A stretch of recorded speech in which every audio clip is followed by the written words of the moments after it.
Roma, a cidade eterna. No século I a.C., ela era mais do que uma cidade. Era o coração pulsante de um império em expansão. Seus estandartes desfilavam sob céus estrangeiros. Suas legiões marchavam por 3 continentes, da Espanha às areias do deserto, dos vales da Gália aos campos do Oriente. Seus decretos moldavam impérios. Suas moedas circulavam como símbolo de poder. Seu idioma, sua arquitetura, sua cultura, pareciam invencíveis, inquestionáveis, eternos. Mas sob os arcos triunfais, entre colunas de mármore reluzente e promessas de ordem, escondia-se uma verdade incômoda e crescente. A República estava morrendo. A podridão começava pelo topo. A corrupção alastrava-se pelo Senado como uma doença silenciosa. Alianças políticas eram vendidas por moedas, e ideais antigos, trocados por ambições pessoais. Generais transformavam a guerra num palco para a vaidade e o prestígio. Glória não era mais pela pátria, mas pelo nome próprio.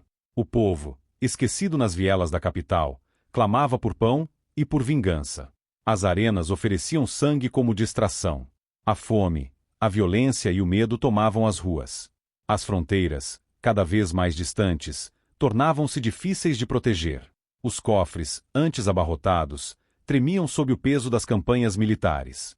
A moral romana, outrora sagrada, era agora apenas uma lembrança, frágil, esquecida, distante. Foi nesse vácuo de virtude, nesse silêncio entre o colapso das instituições, que o destino acendeu 4 tochas de guerra. 4 homens, 4 forças, 4 ameaças, cada uma surgindo de um canto diferente do mundo romano. Sozinhas, eram sérias.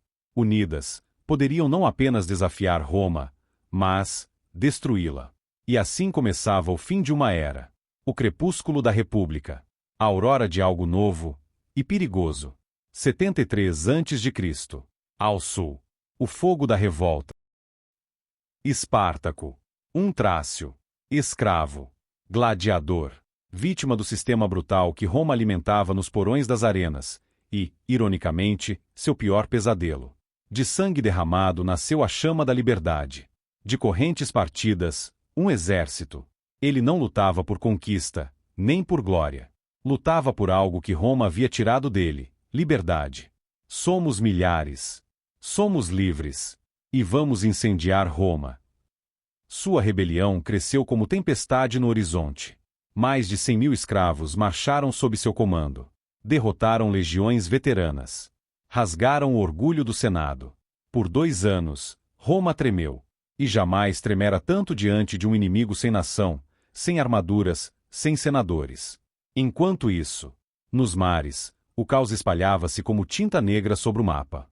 Piratas, antes vistos como ladrões oportunistas, tornaram-se ameaça estratégica.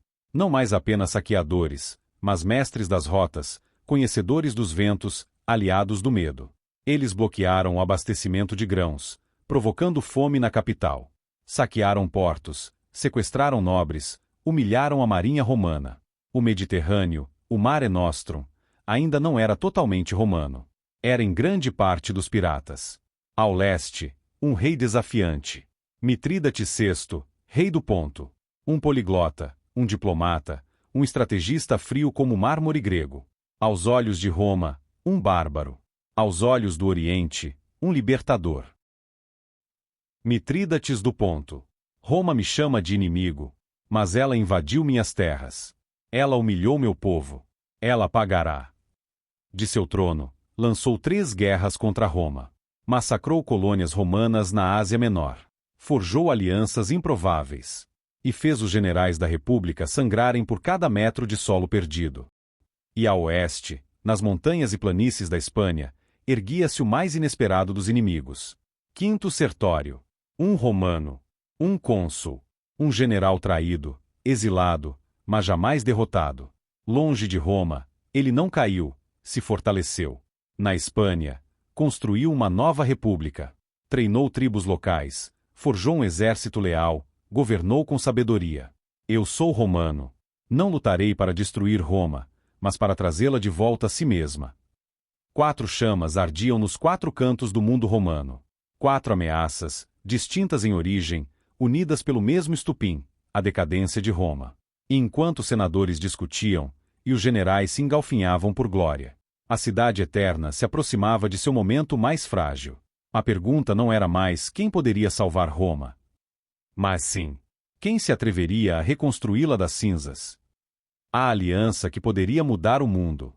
Mitrídates, astuto e paciente, viu o tabuleiro com olhos de estrategista. 4 focos de resistência. 4 frentes. 4 lados querendo destruir a República. Se unissem forças, poderiam sufocar Roma em um cerco lento, inevitável, mortal. Ele enviou navios aos piratas, carregados de ouro e promessas. Sondou Espartaco por meio de mensageiros disfarçados, propondo ajuda, armas, liberdade plena. E por fim, estendeu sua mão mais poderosa a Sertório, o general renegado, o único capaz de dar legitimidade a essa coalizão de rebeldes. O emissário de Mitrídates foi até Sertório. Lute ao nosso lado. Comande o Ocidente. Dividiremos o mundo. O leste será meu. O oeste, seu. E Roma será apenas lembrança. Era o momento decisivo. O destino do mundo, pesado como chumbo sobre a mesa de uma tenda solitária. Sertório, com um olhar triste e sentindo o peso de sua decisão, disse o seguinte: não. Roma está doente, corrompida, mas ainda é minha. Eu não a trairei, mesmo quando ela trai a si mesma. Com uma única palavra, Sertório recusou o poder de um império. E, sem saber, selou o destino da República. E o seu próprio. Com o fracasso da aliança, cada lado foi destruído. Espartaco, cercado por Crasso, enfrentou o impossível. Lutou até o fim com honra. Seu corpo, jamais encontrado. Seus seguidores, capturados, foram crucificados ao longo da Via Ápia. 6.000 cruzes. 6.000 lembranças de liberdade negada. Uma estrada transformada em cemitério. Os piratas, em sua arrogância, acreditaram ser invencíveis. Mas Pompeu veio com fúria e disciplina. Em pouco tempo, limpou o mar com aço e fogo. A pirataria desapareceu. Mas a cicatriz no orgulho marítimo romano jamais se apagou. Mitrídates, traído por seu próprio filho, morreu envenenado em um silêncio frio. O rei que desafiou Roma por décadas viu seu império ruir, não pelas legiões, mas pelo sangue de seu herdeiro. O Oriente voltou a se curvar diante do Ocidente. E Sertório, o último idealista, foi morto por seus próprios comandantes, corrompidos por promessas romanas. Um punhal entre as costelas durante um jantar. O fim de uma vida nobre, marcada por lealdade à ideia de Roma, e não ao Senado que a prostituía. Roma matou aquele que mais a amou. Roma venceu. Mas sua vitória foi vazia. As legiões triunfaram, sim, com estandartes erguidos e trombetas de glória. Mas os ideais da República, esses foram enterrados com Sertório, com Espartaco, com cada grito sufocado na cruz ou no mar. A República não morre em campo de batalha. Ela morre quando seus homens esquecem o que ela representa. Cícero, político de Roma. Roma se saiu bem mesmo diante de 4 ameaças, e teve uma grande sorte de uma das ameaças não querer uma grande aliança. Sertório poderia ter destruído Roma. Em vez disso, tentou curá-la. E por isso, foi esquecido. Mas por um instante, uma janela breve, quase imperceptível, a história vacilou. O mundo quase mudou. 4 nomes. 4 chamas. Uma tempestade à beira de engolir o império.